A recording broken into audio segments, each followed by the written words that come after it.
एकादशी व्रत का सबसे पहला नियम है कि आप जिस दिन व्रत करो उसके एक दिन पहले भक्ति का संचार इस हृदय में कर लो। भक्ति का संचार इस हृदय में कर लीजिए। जिस दिन आप व्रत करो, जैसे एकादशी का व्रत कर रहे हो तो दशमी के दिन शाम का समय जब आवे, रात्रि जब होने लगे, शाम का समय आवे और रात्रि का आप जब भोजन ग्रहण करो तो उस भोजन में कोई ऐसा पदार्थ ग्रहण मत करिए जिस पदार्थ के कारण आपकी एकादशी बिगड़ जाए।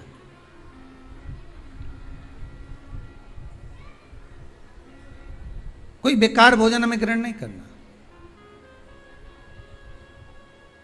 श्रेष्ठ भोजन ग्रहण करिए दशमी के। और एकादशी का दूसरा नियम बहुत ध्यान से सुनिएगा। जिस दिन आपकी एकादशी का व्रत हो उस दिन प्रयास करिएगा कि अपने हाथ से किसी भी वृक्ष की कोई पत्ती टूटे ना। अपने हाथ से किसी भी वृक्ष की, पौधे की, किसी भी वृक्ष की पत्ती अपने हाथ से ना टूटे।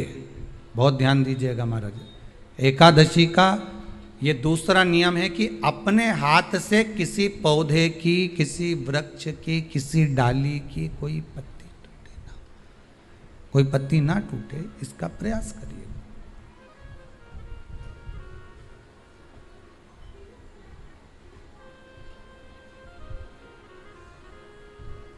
कितना सुंदर व्याख्यान कहा है, कितना सुंदर वर्णन है महाराज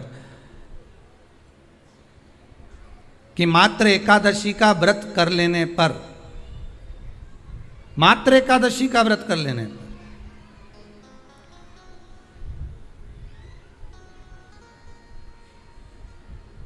जो पूर्व में किया गया हमारा पाप कर्म है, हमने किसी जीव की हत्या करी है, हमने किसी को कष्ट प्रदान करा है, हमने किसी को अपशब्द कहा है, हमने किसी को ताने दिए, हमने किसी को आड़ा टेढ़ा कहा है, हमने किसी को गालियां दे दी है, मात्र एकादशी का व्रत ही कर लेने पर ये सारे जो दोष हैं वो समाप्त हो जाते हैं।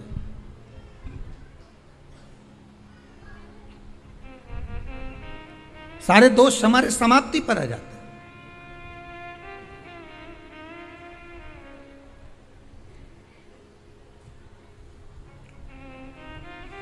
अब एक विचार करिएगा थोड़ा सा अपने मन में, अपने चित्त में, अपनी वृत्ति में एक बात उतारिएगा। एक अपने मन में एक बात को उतार कर रखिएगा कि आप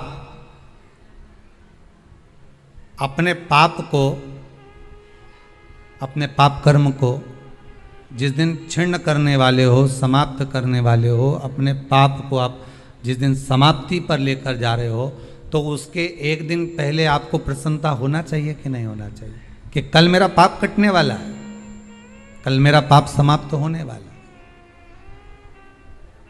जो मैंने पाप कर्म करा है वो समाप्त होगा, जो मैंने पाप कर्म करा है वो कल समाप्त हो जाएगा। तो एक दिन पहले आपके चेहरे पर प्रसन्नता हो कि ना हो।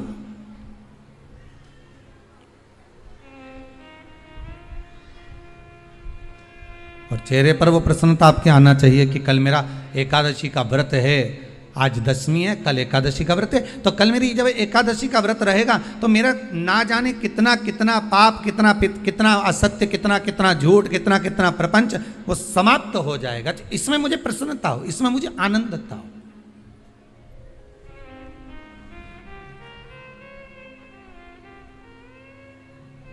तो क्या कहा गया कि प्रयास करिएगा कि एकादशी के दिन कोई वृक्ष की, कोई डाली की, कोई कोपल की कोई पत्ती ना तोड़ी जाए। क्यों? तो कहा अगर उस पत्ती को हम तोड़ देते हैं, वृक्ष की पत्ती को या क्यारे में लगी हुई कोई डाली की पत्ती को हम तोड़ देते हैं तो एकादशी का पुण्य फल प्राप्त नहीं होता।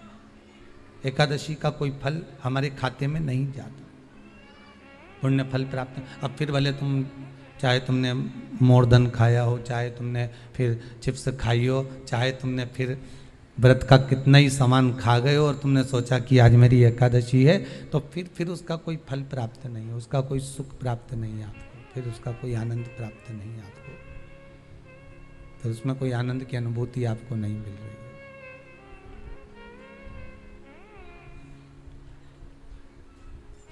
फिर उसमें कोई फल की प्राप्ति आपको नहीं हो रही। आस्था चैनल के माध्यम से जितने भी एकादशी करने वाले हैं और चतुर्थी का व्रत करने वाले हैं, बहुत ध्यान से आज की कथा सुनना कि एकादशी का आपसे आपके बच्चे पूछेंगे, मम्मी हम भगवान विष्णु का दर्शन करते हैं, हम राम जी का दर्शन करते हैं, हम कृष्ण भगवान का दर्शन करते हैं, हम भवानी माता का दर्शन करते हैं, हम शंकर जी का दर्शन करते हैं, हम सारे देवी देवताओं का दर्शन करते हैं, पर ये एकादशी माता तो कभी नजर ही नहीं आती। पूछेंगे कि नहीं पूछेंगे कि तुम जिस एकादशी का व्रत करते हो, इनका जन्म कहां से हुआ, कहां जन्मी थी? एकादशी की जन्मस्थली कहां है? भाई भगवान कृष्ण की जन्मस्थली तो मथुरा है, श्री राम जी महाराज की जन्मस्थली बोल दो जम के अयोध्या है।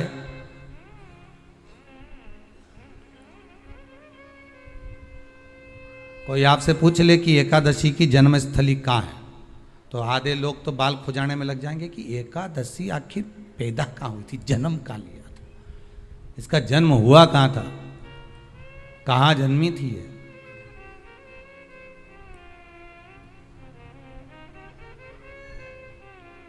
इसका जन्म स्थल है कहाँ?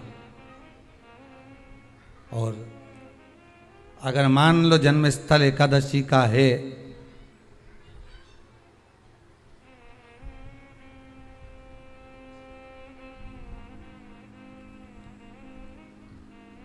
और एकादशी अगर जन्मी है, उसका जन्म हुआ है, और दुनिया के लोग इतना व्रत करते हैं, उपवास करते हैं,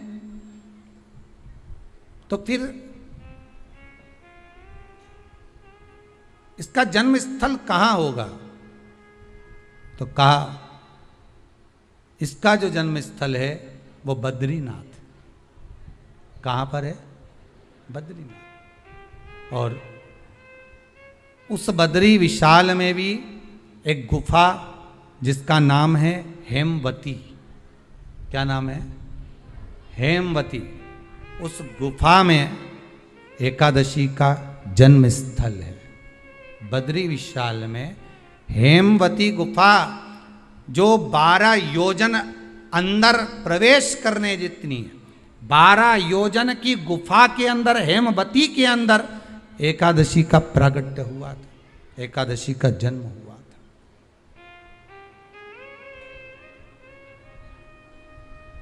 अब तो बता सकते हो ना कि कोई पूछे कि राम जी का जन्म अयोध्या में हुआ, भगवान कृष्ण का जन्म मथुरा में हुआ, और कोई पूछ ले आपका जन्म कहाँ हुआ था, अपन कह सकते ना सीहोर में हुआ हमारा।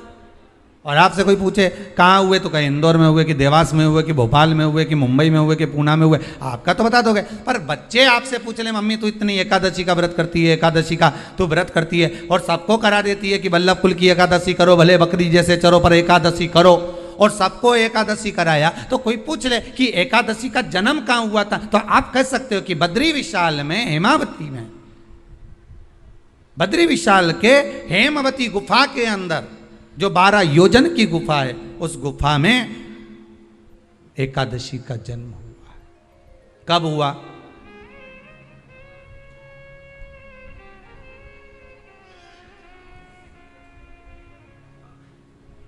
जन्म होने का कारण, राम जी के जन्म होने का कारण था रावण का संहार।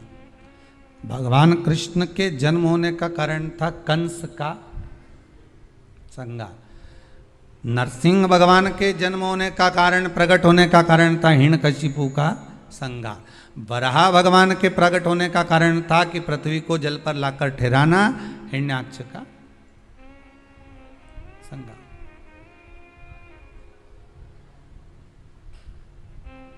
तो फिर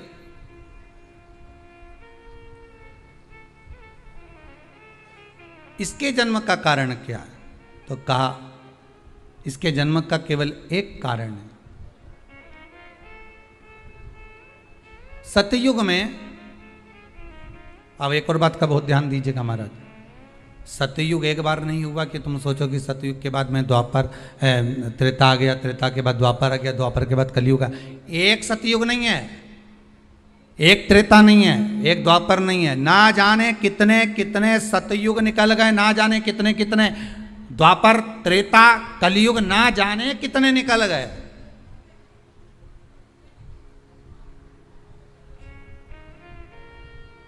और आप और हम जैसे भी इस पृथ्वी पर ना जाने कितने, अरे जम के तो बोलो, निकल गए। पृथ्वी वहीं की वहीं है, जिस मकान में रहते हो वो मकान भी वहीं की वहीं है, बस कभी कभी एकदम प्लाट हो जाता है, फिर उस पर वापस बन जाता है, फिर क्लीन, फिर बन गया, फिर क्लीन, फिर बन गया। ना जाने कितने कितने कितने कितने जन्म हम ले चुके हैं, और हमारे भी आगे का जन्म कितने जन्म होते रहेंगे। जमीन वहीं की वहीं रह जाएगी और अपन चले जाए, बस वो जगह वहीं रह गई। जो पहले परदादाजी की थी दादाजी को मिल गई, दादाजी की थी पिताजी को मिल गई, पिताजी की थी उनके बेटे को मिल गई, उनके बेटे से उनको बेटों को मिल गई। मिलते मिलते मिलते मिलते कब वो जमीन भी बिक गई समय की अवस्था में, फिर दूसरे की हो गई, और हम सोच कर रह गए कि ये हमारा है, हम इसके लिए लड़ाई करें, झगड़ा करें, हम केवल इस जमीन के लिए, जरा सी प्रॉपर्टी के लिए अदालत में खड़े, अपना समय बर्बाद कर दिया, और जो पाना था वो छोड़ दिया।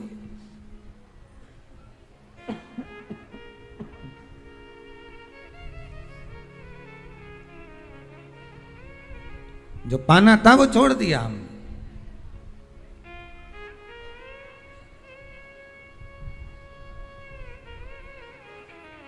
असली रजिस्ट्री तो ये शिव महापुराण की कथा है, जिसमें बैठकर आप 3 घंटा भगवान की भक्ति को जो धारण कर रहे हो, 3 घंटा जो भगवान की कथा को आप श्रवण कर रहे हो, 3 घंटा जो भगवान की भक्ति में आप डूबे हुए हो, 3 घंटा जो भगवत स्मरण में आप लगे हुए हो, बस यही असली रजिस्ट्री है, यही वहाँ काम आने वाली है। इसके सिवाय कुछ काम नहीं आएगा। धन दौलत माल खजाना सब पड़ा की पड़ा रह जाना,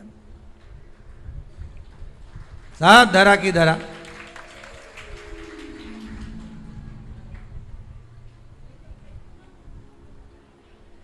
रह गया। वो एक लाइन आप लोग स्मरण करते होंगे, सज धज के जिस दिन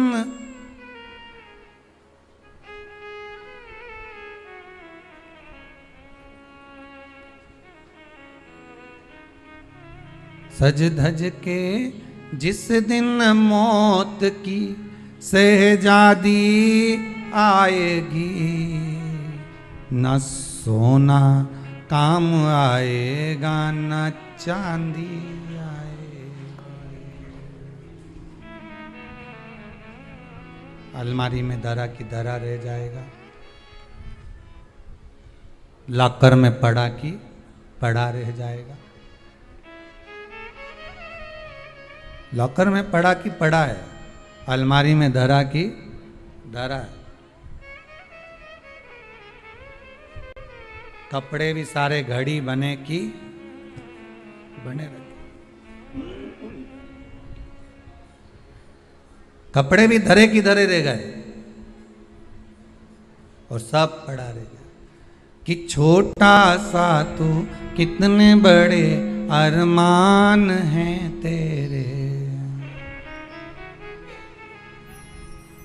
मट्टी का तू सोने जैसे मान है तेरे।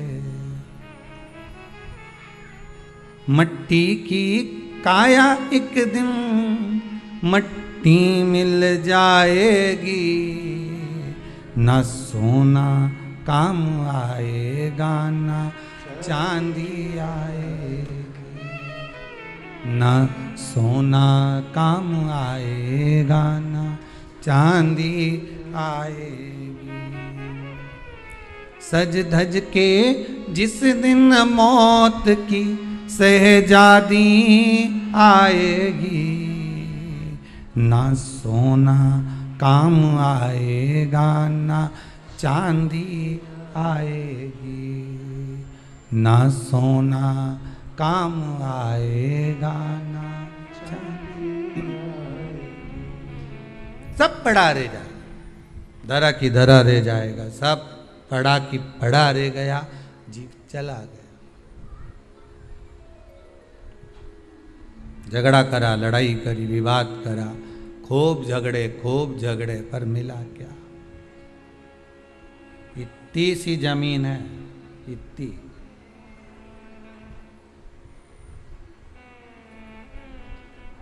मिल भी गई,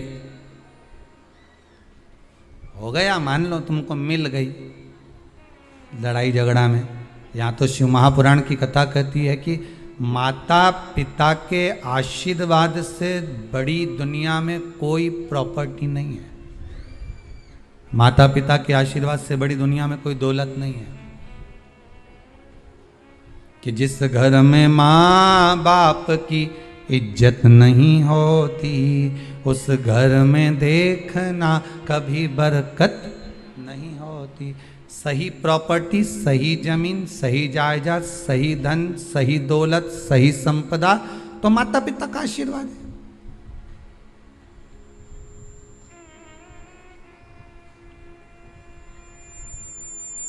सही दौलत तो वही है, सही जायदाद तो वही है। अब प्रयास करना एकादशी के दिन कोई पत्ती ना टूटे। अगर आपको तुलसी के दल की भी जरूरत है तो आप दूसरे से कह सकते हो कि मुझे तुलसी का दल ला दे।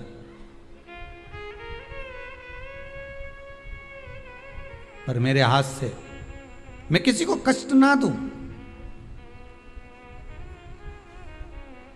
कितने तपबल से एकादशी की उत्पत्ति हुई है, कितने तपबल से।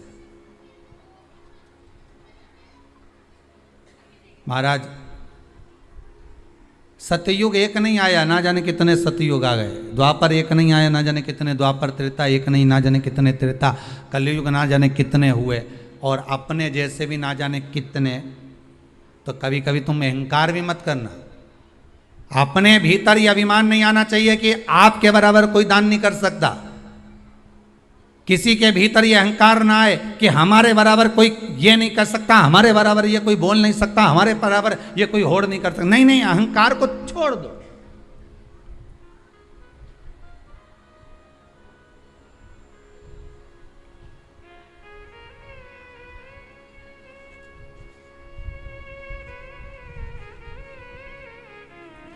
इस भारत की भूमि पर, इस भारत माता की गोद में अगर वीर भी जन्मे तो ढेर वीर जन्मे। कोई एक नहीं, कोई एक सोचे कि मेरे बराबर कोई और नहीं कर सकता। नहीं नहीं, ना जाने कितने।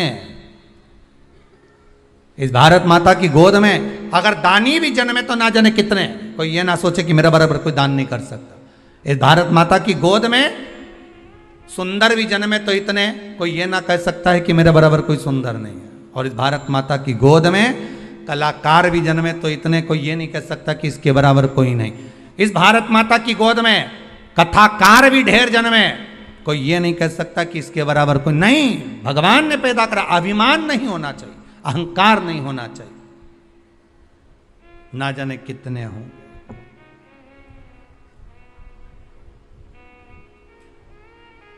ना जाने कितने।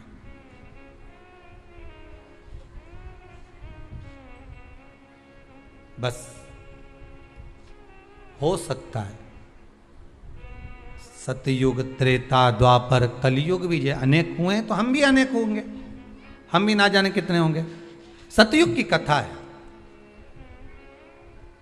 सतयुग में एक नाड़जंग नाम का एक असुर हुआ।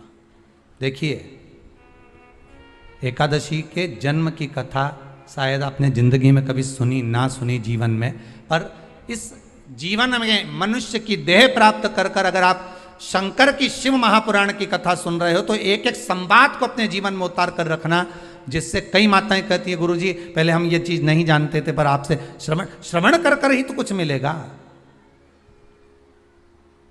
आने वाली पीढ़ी को हमको ज्ञान देना है। सियोर वाला महाराज तो 3 घंटा 2 बजे से 5 बजे तक आस्था चैनल पर, फेसबुक पर, यूट्यूब पर कथा बाज देगा। इसके बाद जवाबदारी आपकी है।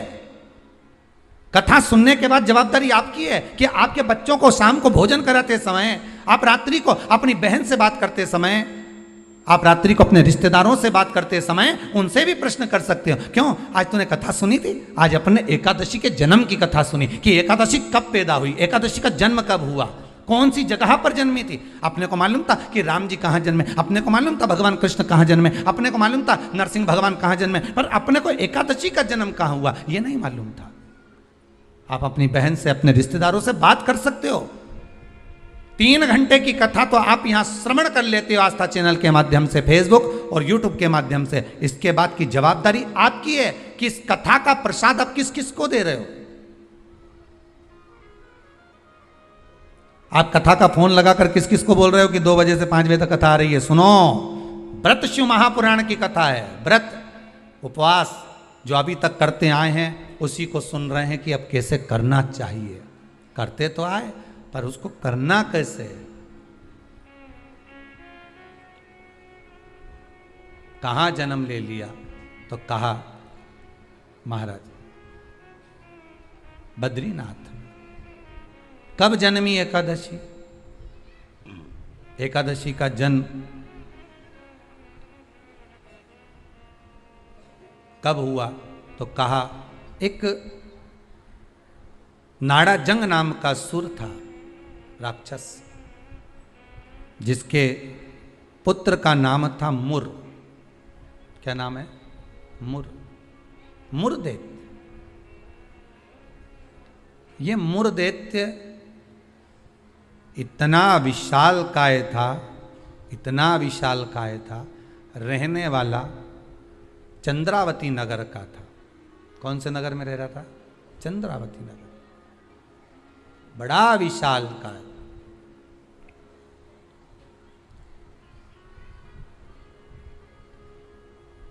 इसमें बल इतना था, इतना बल था कि एक दिन मुरदैत्य ने तप साधना कर कर, दान पुण्य कर कर, स्मरण कर कर सारा पुण्य अपने खाते में रख लिया। आपको कल कथा में कहा था, उद्यापन करना मतलब उतने व्रत का पुण्य अपने खाते में जमा कर लेना, फिर वो समाप्त नहीं हो सकता। उस पर सील ठप्पा लग गया मतलब ये प्रॉपर्टी तुम्हारी हो गई। उद्यापन करना मतलब ये इतने व्रत तुम्हारे खाते में चले गए। अब ये व्रत तुम किसी को ना तो कहीं जा सकते हैं ना छिन्न हो सकते, क्योंकि इसका तुमने उद्यापन कर दिया, उस पर सील ठप्पा लग गया, उसकी रजिस्ट्री हो गई, वो आपका हो गया।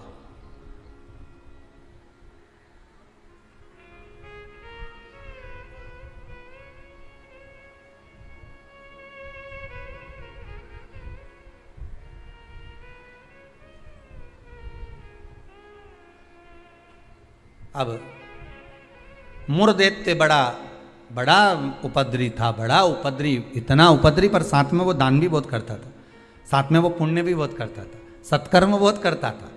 अब पर ये सब कुछ करने के साथ में वो पाप भी बहुत करता था।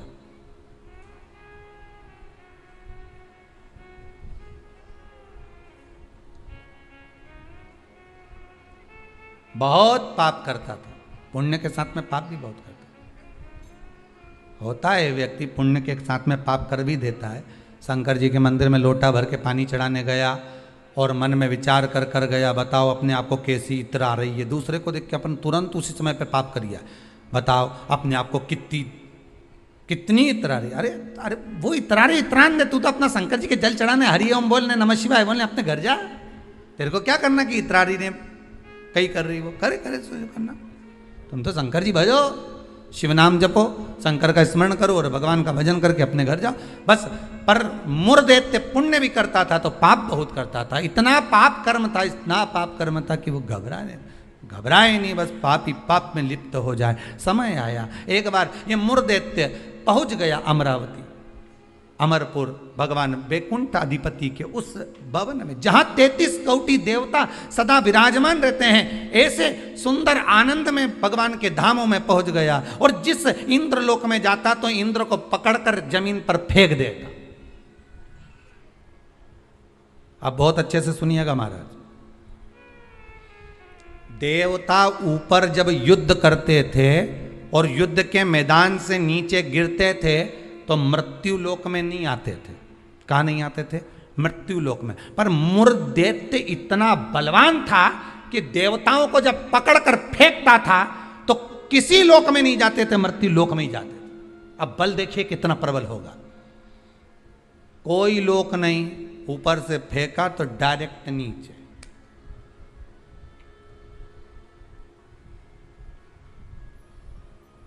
सीधे नीचे।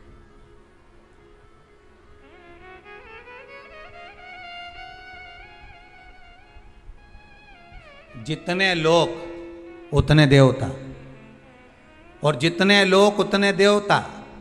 अब इसने सोचा इतने सारे देवताओं को अलग अलग गिराने कब तक जाऊंगा, तो इसने क्या करा, आज चढ़ गया सारे लोकों पर और लोकों पे चढ़कर जो नृत्य करना प्रारंभ करा, जम जम के नाचना, तो सारे लोक हिलने लगे और जितने उसमें 33 कोटि देवता रह रहे थे सब मृत्यु लोक में गिर गए। अब सारे लोक में किसका राज्य हो गया? जम के बोलिए जरा। उस मुर दैत्य का। सारे लोग खाली, मुर दैत्य का राज्य। सारे देवता इकट्ठे होकर शंकर भगवान के पास में गए, क्योंकि मृत्यु लोक में आ गए तो मृत्यु लोक में कहां जाएंगे? आपको पहले भी कथा में कहा, मृत्यु लोक में जन्म हुआ है आपका। आप पृथ्वी पर जन्मे हो और मृत्यु लोक में जन्म लेने के बाद अगर आप मन में सोचो कि हम शंकर की आराधना क्यों कर रहे हैं, अरे मृत्यु लोक में जन्म लेने के बाद शंकर की आराधना ही मूल है, शिव की आराधना ही जरूरी है।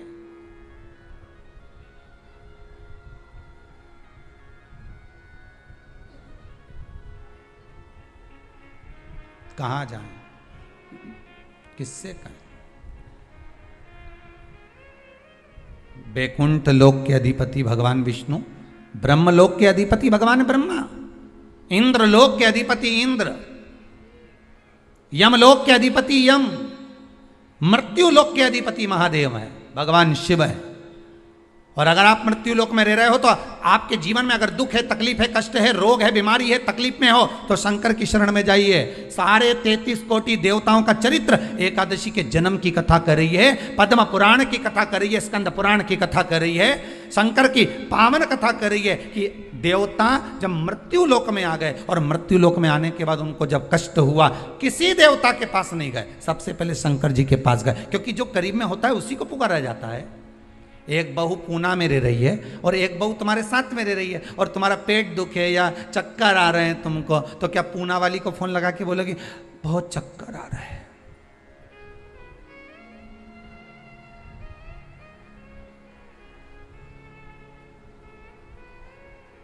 पूना वाली आएगी? अरे बोलो जम के तो बोलो। मुंबई वाली आएगी? भाई इंदौर वाली जो जहां रह रही है वो नहीं आएगी। और जो जिससे कहना था उससे तो कहा नहीं, जो पास में रह रही है जरा सी देर में आवाज लगा देती, दरवाजा बड़ीक देती, घंटी बजा देती, चिल्ला कर बोल देती, फोन कर देती, आवाज लगा देती और कह देती बेटा जल्दी आप, बहू दौड़ कर आ, दौड़ कर आ, दौड़ कर आ।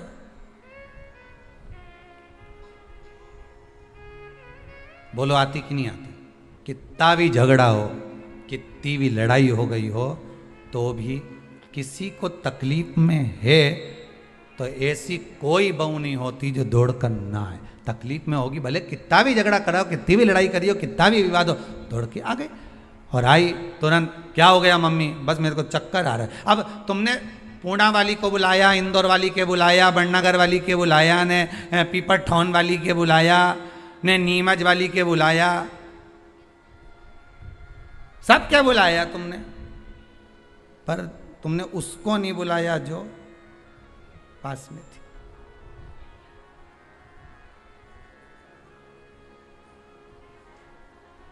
जो नजदीक में थी। मृत्यु लोक में जब देवता नीचे गिर गए तो इनके नजदीक में कौन थे? भगवान शंकर। जब शंकर भगवान नजदीक में थे तो सारे देवता शिव जी के पास दौड़ कर गए, भोलेनाथ जी के पास दौड़ कर जाकर हर हर महादेव, हर हर महादेव, हर हर महादेव। जैसे ही हर हर महादेव बोला, शंकर भगवान के नेत्र खुल गए। शिव जी ने पूछा कैसे आना हुआ ये तो बताओ। कहा महाराज जी ये वो मुर दैत्य ने हम सबको नीचे पटक दिया। अच्छा, तो फिर क्या चाहते हो? बस उस मुर दैत्य का संहार कर दो। शंकर भगवान बोले मुर दैत्य का संहार मैं करूंगा?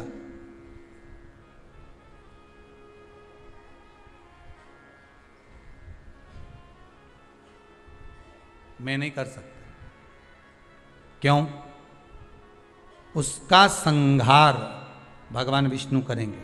उनसे जब कहो जाकर, तो भगवान विष्णु तो हमारे, हम 33 कोटि देवता नीचे नजर आ रहे, पर भगवान विष्णु कहीं नजर नहीं आ रहे। हमको तो लग गया ऊपर से पटका होगा तो वो नीचे चले गए होंगे। भगवान नहीं दिख रहे हमको, हमें नजर नहीं आ रहे, हम कहां ढूंढे उनको? ये हमारी दृष्टि है।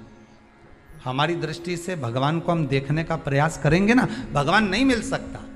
भगवान को पाने के लिए भीतर की दृष्टि चाहिए, आत्मा की दृष्टि, मन की दृष्टि चाहिए। हमारी दृष्टि पे तो चश्मा लगा होता है।